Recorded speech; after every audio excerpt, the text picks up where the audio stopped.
తీసుకోవద్దని చెప్పండి. అక్కడ మీరు ఉండాలా, మీరు చాక్లెట్ తీసుకోమంటేనే పిల్లవాడు తీసుకోవాలి.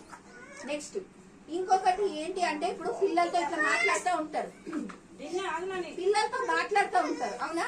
మాట్లాడేటప్పుడు ఏమైతుంది, ఒకసారి లేనా ఇప్పుడు ఏమైతుంది, ఇప్పుడు మామూలుగా ఇట్లా తల నిమురుతారు అంటే దాని ఉద్దేశం ఏంటి, మంచిగుండు అన్న కాదు, మంచిగుండు అని గెస్చర్ తో అంటే వాళ్ళ చూపుతోటి చెప్పడానికి ఇట్లా అంటారు. అది ఓకే, అది మంచి. ఇక్కడ చెయ్యేసి మామూలుగా చెయ్యేసారనుకో, శబాష్ మంచోడివి అన్నట్టు ఇట్లా వేస్తారు.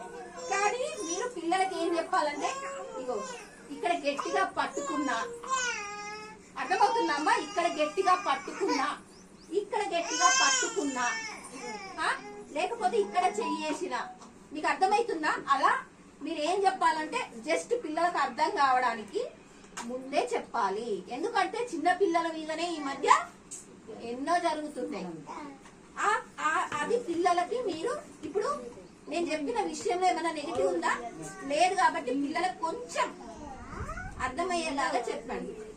ఇంకొకటి 10 years అమ్మాయి మీద ఒకసారి మేము ఇట్లనే చెప్పాము.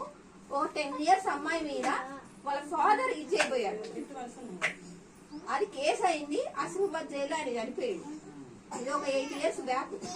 ఇలానే మేము కేజీబీవీలో పిల్లలకు చెప్తా ఉన్నాం, 10 years పాప.